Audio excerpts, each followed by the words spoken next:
I don't want to make this video, but I have to.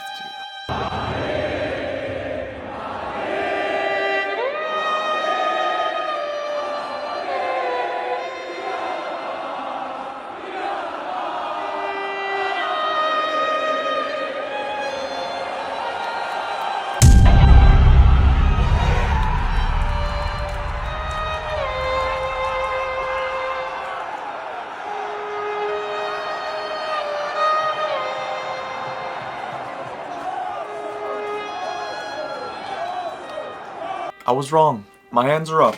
I was wrong. Now I know there were a couple of you in that preview video of the Champions League quarterfinal between Real Madrid and Arsenal who came back after the game and had some choice words for me. And you know what? I have to take it. Because I put my faith in a team that is full of egoistic players who don't care about the club. They care about their name brand more than they care about the club, the greatest club in the history of football. I don't even know where to start. Honestly, I feel sick. I feel sick to be part of this. It's a disgrace. It's embarrassing. It's a disgrace. That's what it is, a disgrace. Let's start from the top. Alright, we're gonna talk about the players at the end of the video, so make sure you stay for that because I have some scathing words for some of these Real Madrid players. But let's just talk about the game. So, leading up to the game, I saw social media posts from our players, saying remontada. Bellingham came out in the press conference. The word that's going around is remontada. I see that, I'm like, okay. Maybe these guys are going to show up for once in a big game this season. Because consistently this season, in big games, we haven't been great. Even against Atletico in the last round of the Champions League, it was very tight. And we probably should have gone out. The only game where we kind of did well was against Man City. But Man City's terrible this season. They've been losing to teams like Bournemouth, like Nottingham Forest, like, come on guys, like, yes, they're doing well this season, but this is Real Madrid. And we beat them, what? It was 3-1 in the second leg, and 3-2, so 6-3 on aggregate. Conceding 3 to that City team is criminal, but that's beside the fact. So, leading up to the game, I'm going to be honest, I was like, yes, we're going to do this. Like, they're closing the roof, 100,000 fans coming to greet the team bus. We're going to create a reaction. And for the first 5 minutes, I think we did. We saw Bellingham, Vinny, Mbappe all pressing super hard. And I was starting to believe. I'm not going to lie. I genuinely thought, okay, it's going to be another one of those Bernabeu magic nights. Which I can't blame the team for this, but until I saw this penalty, right? When it first happened, Courtois caught the ball. No one asked for a penalty, nothing. A couple minutes later, long time later, VAR, beep, for what? I was confused. I was like, is it for us? Is it for them? Then they say, Asensio pulls down Marino. Super soft. We see those every single weekend in the Premier League, in La Liga, in Serie A.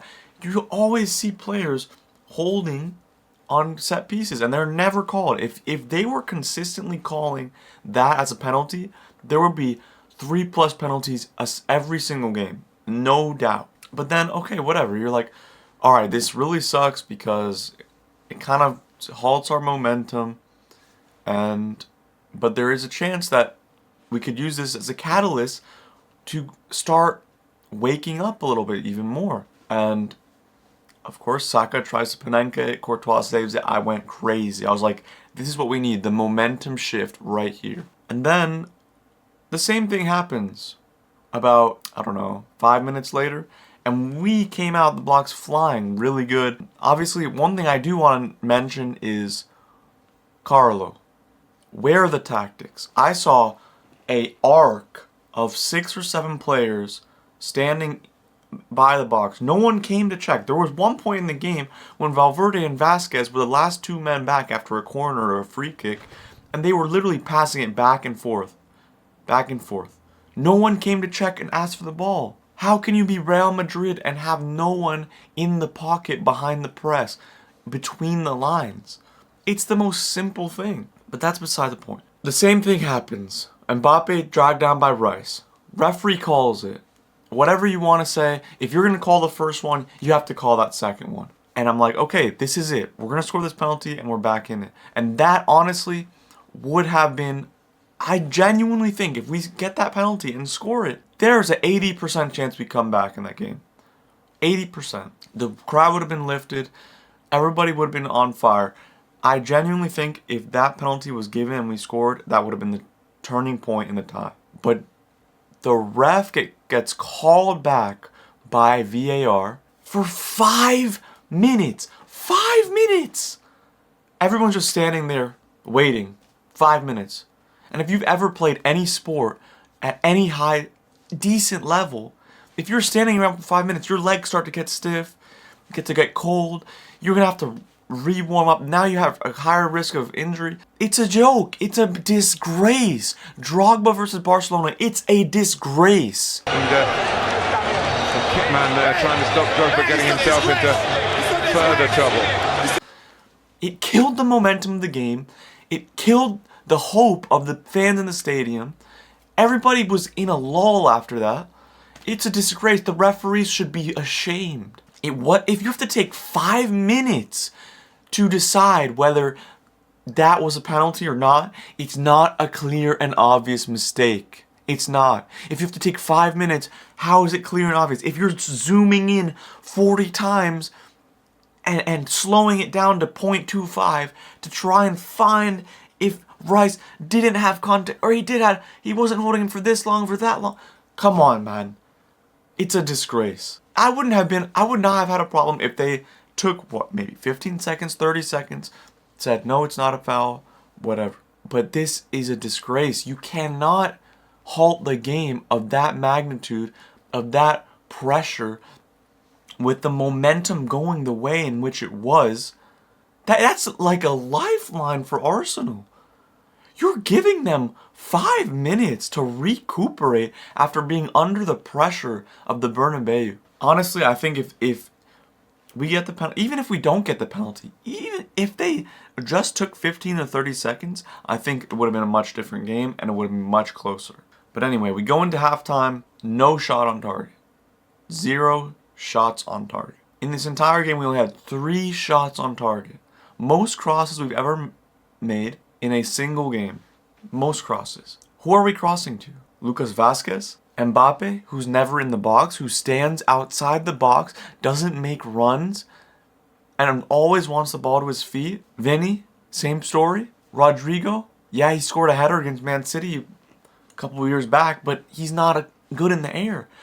You expect our forwards to win aerial duels against Saliba, Kiwior, who's big, Timber, who's a rock, and Skelly, same build? Come on, man. The only chance we had to win this game was to score early and to keep the ball on the ground and play in between the lines. Yes, Arsenal keep it tight. Yes, they played 2 blocks of 4 pretty deep, but there was no tactical nous from Carlo Ancelotti, and I love Carlo. Don Carlo brought me so much joy in the years that I've spent growing up watching Real Madrid. But you have to call it what it is, guys. It's time to go. It's an end of an era. Modric is probably going to leave after this season. Carlo, and it's really sad because Ancelotti's been praised for his man management and never for his tactics. And there's a reason for that. His tactics are give the ball to the best players and let them play, which on paper sounds good. And it worked with Ronaldo, Benzema, Bale. It worked when we had those players, but we don't have those players now. Mbappe's not Ronaldo. He's not even Benzema. Rodrigo and Vinny, yes, they're good, but they can't do it on their own. They need overlaps. They need underlaps. They need people to create space for them. And that's where tactics come in. You cannot just... So many times we give the ball to Vinny and say, dribble 3 people and cross it on the ground and into the box to one of our players.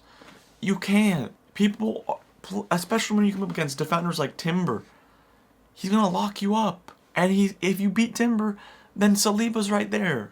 And you have no teammates helping. Ancelotti's tactics are outdated. I'm sorry. You could get away with it when you had better players, but now it's not, just simply not good enough. We've seen it against Barca. We've seen it against Atletico when we tied them in the Bernabeu. It's not been good enough this season. In the big games, we've largely failed. 4-0 against Barca. 4-0. 5-2 against Barca in a cup final. And I tried to, look away from that. Give him the benefit of the doubt. He's an experienced manager. He's won the league in every single country that he's managed in. The only manager to do that. But his time is up. You can tell he looks drained. He looks tired. And I think we need a refresh. We need a new manager. Someone with new ideas, fresh ideas. I've seen us linked to maybe Jurgen Klopp. I think he would do great. He would really whip Mbappe and Vinny and those two in specific back into shape and running for the team, because that is a huge problem. Mbappe and Vinny, they think they're too good to run for the team. And I'm sick and tired of it. I'm sick and tired of it. Now we need to talk about Mbappe. This was your legacy game. This was the game where you cemented yourself as a world-class legend of the game.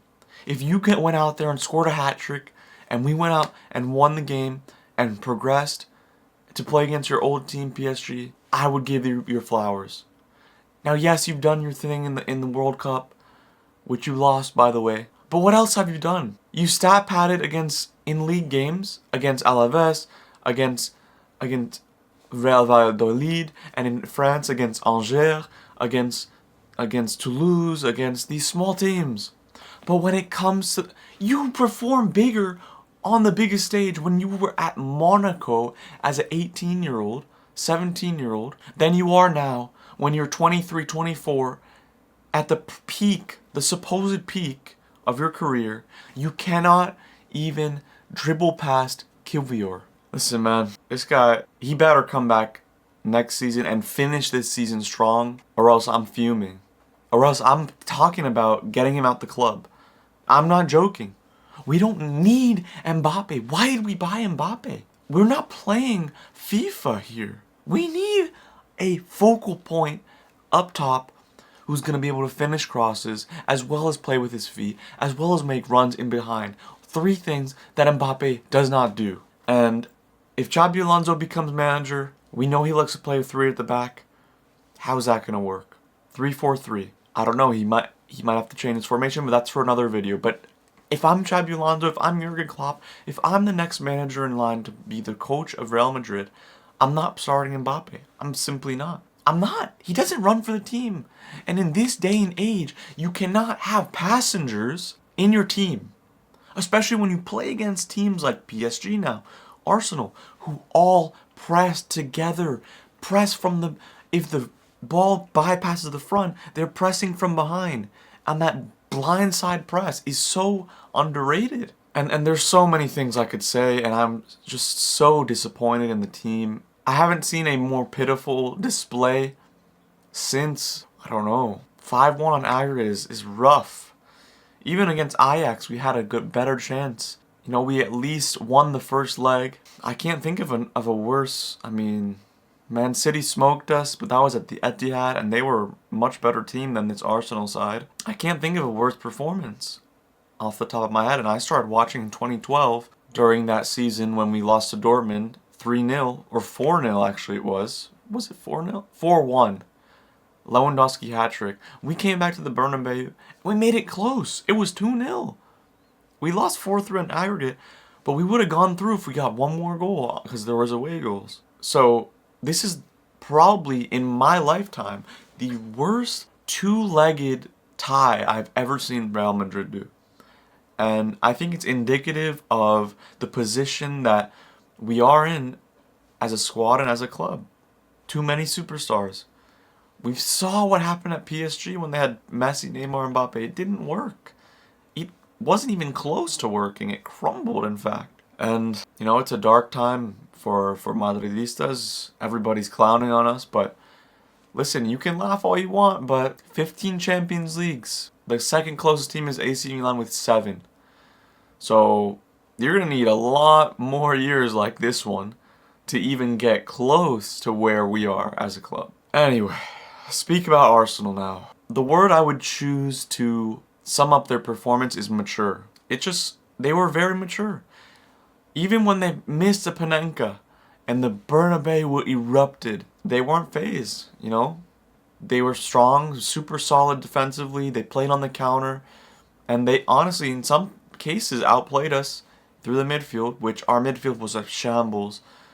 And one last thing on Real Madrid. Toni Kroos. The impact that this man has had is irreplaceable. It's unequivocally the most important key part to our Champions League run last year. We no longer have someone who can control the tempo of the game. It was Ceballos at points in this season, but he was injured, not 100%. He came off the bench. But you cannot replace what Toni Kroos was in this team. He was the heart. He was the cornerstone on which we built our success. And we need to find a replacement. I've heard rumors of Zubimendi. I've heard rumors of different midfield maestros who we definitely need to go out and buy. This summer needs to be a big spending spree from Florentino, especially in the defense and the midfield, and possibly even the striker. But back to Arsenal. Saka, 2 weeks since he's come back from a hamstring injury where he had to get surgery, and he tore us to shreds. Alaba, I love Alaba. Great player. 32 years old. Not a left back anymore. Should not be asked to mark the most prolific right winger besides maybe Salah in the world. Shouldn't. Put Fran Garcia. At least Fran Garcia can match him for pace. Again, Carlo, some very questionable decisions. But yeah, Martinelli, second goal in 11 games in the Champions League this season. Fairs. That's his game. Making those runs for the counterattack. And it was a good finish at the end of the day. But yeah, 2 losses against Arsenal over 2 legs. Shocking, disgraceful, pitiful. If this team, Real Madrid, does not win the league or win Copa del Rey, I don't know what to say. I'm going to be absolutely sickened if we have the chance to stop Barca from doing a treble or quadruple. If they win the quadruple or treble, no, I can't show my face. I can't. We have the opportunity to stop them, and we need to beat them in the next 2 games we play them. La Liga, we're going to play them at their place, Montjuic. We win that, we bring it to 1 point if we don't lose before that or after that. It's doable. Pressure's on. Copa del Rey, one-off game. Final. We've played them in a final this year. They smoked us. Please, Carlo Ancelotti, please learn from your mistakes. Please. You need to set in motion, in place, some non-negotiables. If Mbappe is not running back, I don't care that you're Mbappe. I don't care that you're supposedly one of the best players in the world. You're coming on the bench. Same with Vinny. I don't care that you were second in the Ballon d'Or. I don't care. You need to have some cojones and say, I'm Don Carlo, and I have a non-negotiable as the manager of this football club. If you don't run back, you're on the bench. Arda, come on, son. Endrick, come on. Brahim Diaz, come on. And if you guys don't run, bring from the academy. We are talking about Real Madrid, the most prestigious football club in world football, and the players don't want to run because they think they're bigger than the club. No, I'm sorry, you got it totally backwards. But anyway, guys, yeah. So, I'm going to make another video, probably coming up soon, for the semi-final predictions. Hoping Arsenal will go on to win it all. Because, funnily enough, Arsenal is my second favorite team. But it still hurts because I'm Real Madrid through and through. And yeah, so make sure you stay tuned for that. And it's a disgrace. I feel sick. I'll see you guys next time. Peace.